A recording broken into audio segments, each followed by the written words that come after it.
Bismillahirrahmanirrahim. Assalamualaikum warahmatullahi wabarakatuh. Alhamdulillahirabbil alamin wassalatu wassalamu ala asyrofil anbiya'i wal mursalin wa ala alihi wa sahbihi ajmain. Amma ba'd. Yang terhormat Ibu Suci Andriani MKom selaku dosen mata kuliah TKSI. Berdirinya kami di sini ingin mempresentasikan hasil diskusi kami dengan judul COVID-5. Namun sebelum kami masuk ke hasil diskusi alias presentasi, izinkan kami memperkenalkan diri terlebih dahulu. Saya Nur Anissa Rahayu sebagai moderator. Saya Sri Rahayu Ningsih sebagai pemateri 1. Saya Riansya Putri sebagai pemateri 2. Saya Sri Rahayu Andini sebagai pemateri 3. Saya Pina Apriani sebagai pemateri 4. Saya Suri Rahayu sebagai pemateri 5. Itu tadi perkenalan dari kami. Nah, langsung saja akan masuk ke pemateri 1 yaitu Sri Rahayu Ningsih.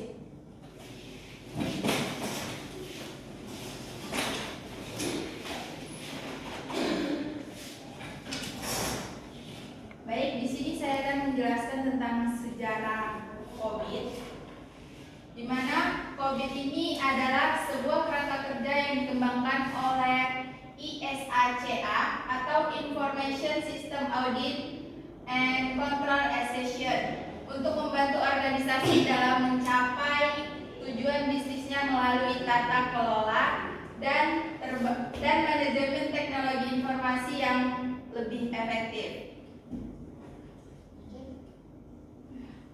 Nah, selanjutnya di sini ada pengertian COVID-5. Yang pertama itu ada definisi COVID, di mana COVID di sini adalah kerangka kerja yang komprehensif yang membantu perusahaan dalam mencapai tujuan mereka untuk tata kelola dan manajemen informasi teknologi perusahaan. COVID ini juga memadukan berbagai kerangka kerja terkait dan standar menjadi satu paduan yang utuh serta menambah praktik-praktik baru yang sesuai dengan kebutuhan bisnis terkini.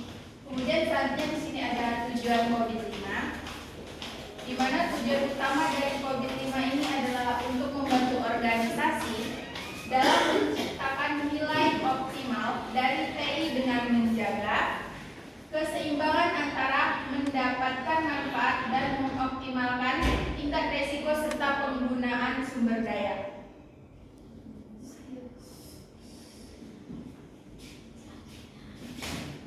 Akan dilanjutkan dengan pemateri 2 yaitu Riansya Putri.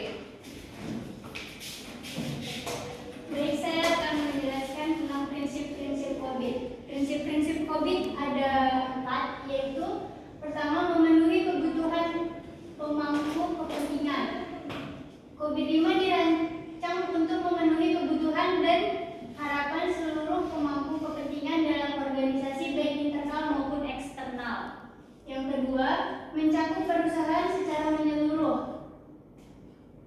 COVID-5 berlaku untuk seluruh fungsi dan proses dalam organisasi, tidak hanya terbatas pada fungsi TI.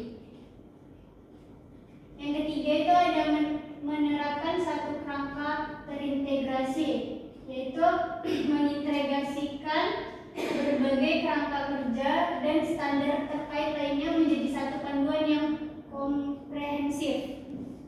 Kemudian yang keempat, memungkinkan pendekatan holistik, yaitu mempertimbangkan semua elemen yang berpengaruh dalam organisasi baik dari segi manusia, proses maupun teknologi.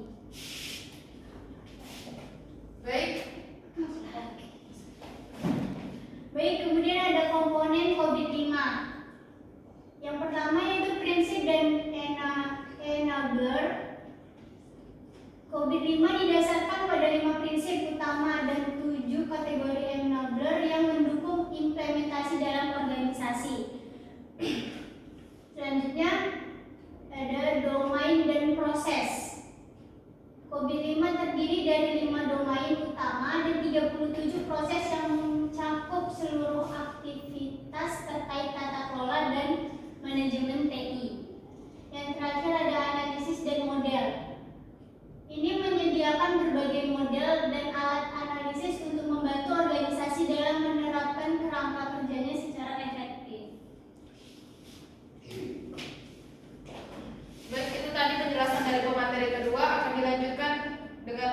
pemateri ketiga yaitu Sri Rahayu Andini.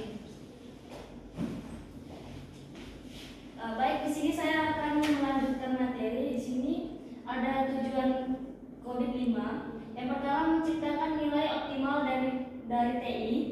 COVID-5 membantu organisasi mencapai keseimbangan antara mendapatkan manfaat, mengoptimalkan resiko, dan penggunaan sumber daya TI secara efisien. Yang kedua ada mendukung tujuan bisnis. COVID-5 ini menjamin bahwa TI selaras dengan tujuan bisnis dan berkontribusi secara optimal dalam pencapaian tujuan organisasi. Ketiga, menciptakan kepercayaan pemangku kepentingan. COVID-5 memastikan bahwa TI dapat diandalkan dan dapat memenuhi harapan serta kebutuhan seluruh pemangku kepentingan.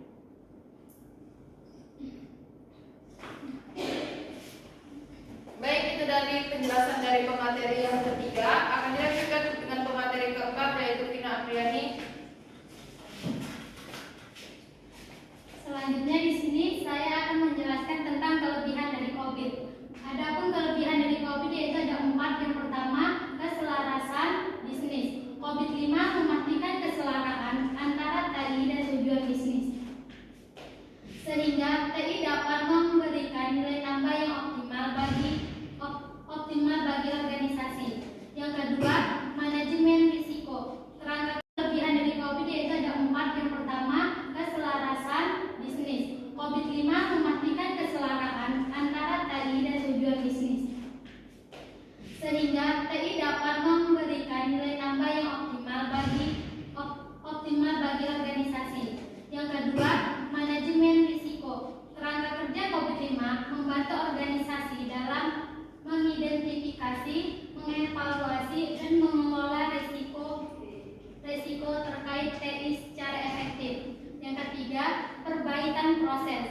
COVID-5 menyediakan panduan untuk meningkatkan kualitas dan efektivitas proses-proses terkait TI dalam organisasi.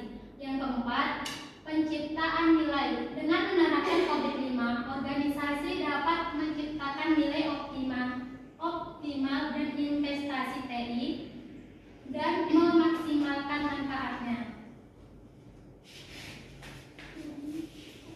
Dan yang terakhir akan disampaikan oleh pemateri yang kelima yaitu Sri Rahayu. Baik, di sini ada kekurangan COVID-5. Pertama ada kompleksitas penerapan. Kerangka kerja COVID-5 yang komprehensif ini dan mencakup banyak domain dapat membuat proses implementasinya menjadi cukup kompleks dan membutuhkan waktu serta sumber daya yang besar. Yang kedua ada budaya organisasi. Ini perubahan budaya organisasi yang dibutuhkan untuk menerapkan COVID-5 secara efektif dapat menjadi tantangan tersendiri, terutama jika organisasi belum siap untuk perubahan. Yang ketiga ada biaya investasi. Ini adalah penerapan COVID-5 secara penuh membutuhkan investasi yang cukup besar, terutama dalam hal pelatihan, konsultasi, dan pengadaan alat-alat pendukung. Dan keempat ada kurangnya sumber daya. Organisasi yang memiliki keterbatasan sumber daya baik dari segi anggaran, tenaga ahli maupun waktu dapat mengalami kesulitan dalam menerapkan COVID-5 dengan sempurna.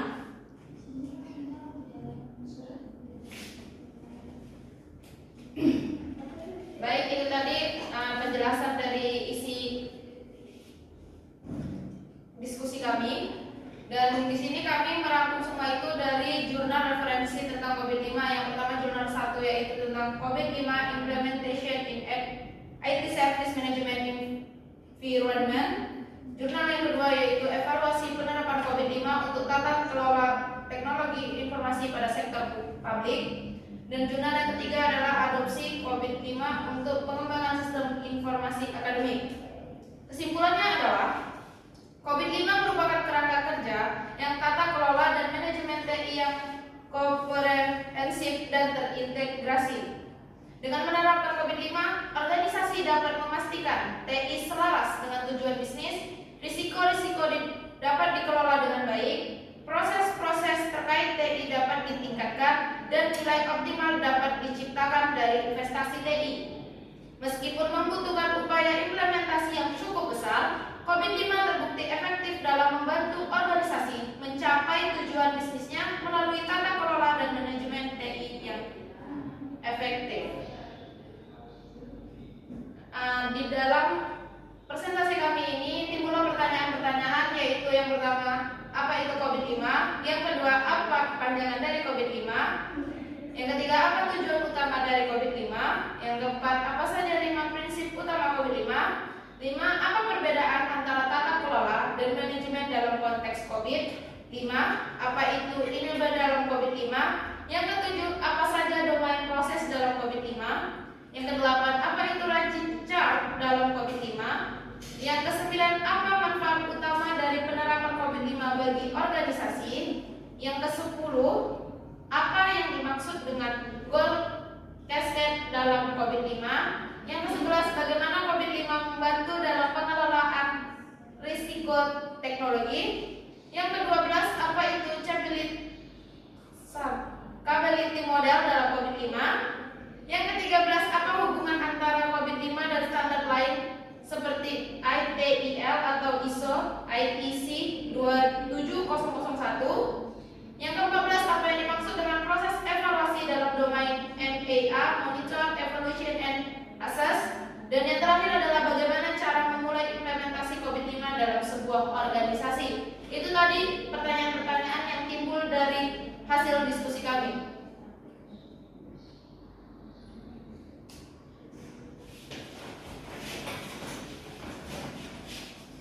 Demikian presentasi dari kami. Jika ada kata-kata kami yang salah, perilaku, mohonlah dimaafkan.